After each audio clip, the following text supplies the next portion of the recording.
Hello दोस्तों, आज के इस वीडियो में मैं आपको सीआरपीएफ क्या होता है एंड सीआरपीएफ कांस्टेबल कैसे बनते हैं, इसकी पूरी जानकारी देने वाला हूँ। जैसा कि सीआरपीएफ कांस्टेबल का क्या काम होता है, सीआरपीएफ कांस्टेबल बनने के लिए एजुकेशन क्वालिफिकेशन क्या होनी चाहिए, एज लिमिट क्या होती है, कौन सा एग्ज़ाम देना होता है, सीआरपीएफ कांस्टेबल को कितना सैलरी मिलता है। तो चलिए वीडियो शुरू करते हैं। तो आइए सबसे पहले जानते हैं सीआरपीएफ क्या होता है एंड इनके काम के बारे में। दोस्तों, सीआरपीएफ जिसका full form central reserve police force होता है, यह इंडिया की सबसे बड़ी पैरामिलिट्री फोर्स है जो कंट्री की इंटरनल सिक्योरिटी को मेंटेन रखती है। सीआरपीएफ कांस्टेबल एक ट्रेड सिक्योरिटी जवान होता है जो देश के अंदर लॉ एंड ऑर्डर को मेंटेन करने में पुलिस और गवर्नमेंट की जब किसी स्टेट में दंगा, प्रोटेस्ट या इलेक्शन होता है, तब सीआरपीएफ कांस्टेबल वहाँ सिक्योरिटी में क्राउड कंट्रोल कर एंड लॉ एंड ऑर्डर को मेंटेन बनाए रखने का काम। इसके अलावा टेररिस्ट एंड नक्सल ऑपरेशन करते हैं। दोस्तों, देश के कई हिस्सों में जहां टेररिज्म या नक्सल प्रॉब्लम होती है, वहां सीआरपीएफ जवान फ्रंट लाइन पर तैनात रहते हैं। जब इंटेलिजेंस से पता चलता है कि किसी एरिया में टेररिस्ट छिपे हुए हैं, तो सीआरपीएफ जवान पूरी प्लानिंग के साथ ऑपरेशन शुरू करते हैं। यहाँ जवान जंगल, पहाड़ और रिमोट एरियाज में जाकर टेररिस्ट के हाई आउट्स को सर्च करते हैं, उन पर डायरेक्ट अटैक करते हैं और फेस टू फेस फाइट में उनसे मुकाबला करते हैं। टेररिस्ट को घेरते हैं, उन्हें पकड़ते हैं और पूरे एरिया को सेफ बनाते हैं।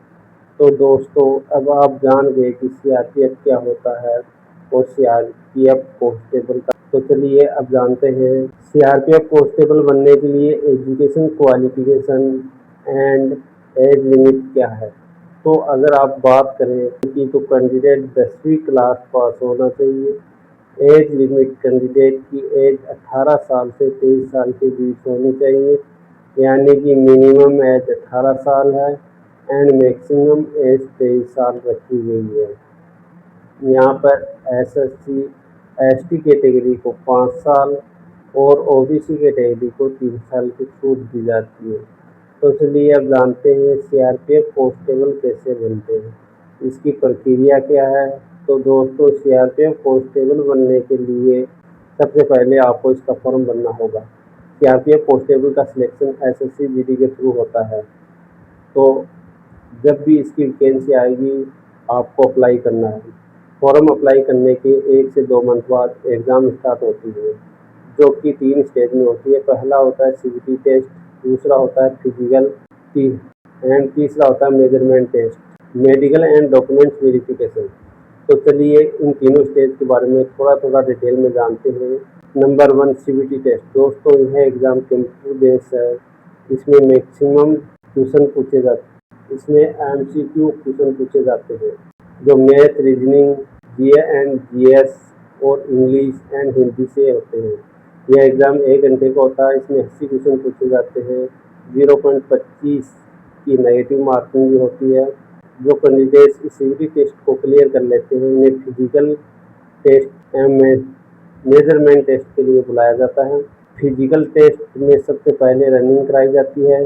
इसमें मेल कैंडिडेट्स को 5 किमी की दौड़ 24 मिनट में पूरी करनी होती है एंड फीमेल कैंडिडेट्स को 1600 मीटर की दौड़ 8 मिनट 30 सेकंड में पूरी करनी होती है। जो कैंडिडेट्स रनिंग टेस्ट क्लियर कर लेते हैं, उनका लॉन्ग जंप टेस्ट होता है।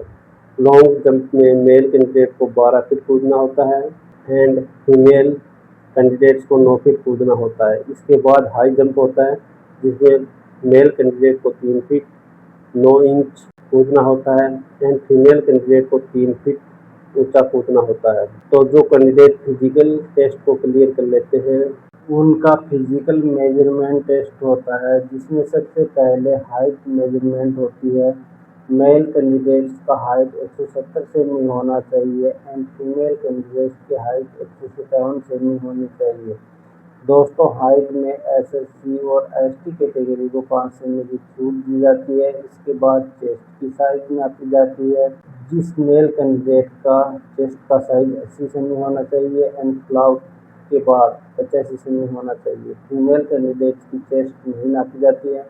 तो दोस्तों जो candidate physical efficiency and physical measurement test को क्लियर कर लेते हैं, उनका मेडिकल टेस्ट एवं डॉक्यूमेंट्स वेरिफिकेशन होता है।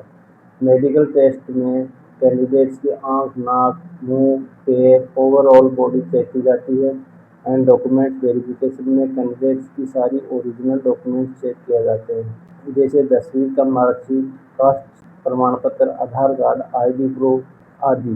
तो अगर सभी डॉक्यूमेंट सही पाए जाते हैं तो कैंडिडेट्स का डॉक्यूमेंट वेरिफिकेशन सक्सेसफुल हो जाता है। तो दोस्तों सभी टेस्ट होने के बाद SSC के द्वारा एक मेरिट लिस्ट जारी की जाती है। तो जिन कैंडिडेट्स का नाम उस मेरिट लिस्ट में आ जाता है उनका सिलेक्शन हो जाता है। सिलेक्शन के बाद ट्रेनिंग होती है। CRPF कांस्टेबल की ट्रेनिंग लगभग 44 हफ्ते की होती है। इसमें थ्योरी और प्रैक्टिकल दोनों ट्रेनिंग होती हैं। इसमें कैंडिडेट्स को गन चलाने की ट्रेनिंग, डिसिप्लिन, रनिंग आदि की ट्रेनिंग दी जाती है। ट्रेनिंग कंप्लीट होने के बाद कैंडिडेट्स पूरी तरह से एक CRPF कांस्टेबल बन जाता है। तो आइए आप जानते हैं एक CRPF कांस्टेबल को कितना सैलरी मिलता है। तो अगर हम बात करें सैलरी की तो एक CRPF कांस्टेबल की स्टार्टिंग मंथली बेसिक पे 21,700 होती है। इसके अलावा DA allowance, travel allowance, medical allowance, इसके साथ रहने के लिए एक क्वार्टर दिया जाता है। तो दोस्तों अब आप जान गए होंगे कि CRPF कांस्टेबल कौन होता है और कैसे बनते हैं। तो अगर अगर वीडियो अच्छी लगी हो तो वीडियो को लाइक करें और चैनल को सब्सक्राइब करें। धन्यवाद।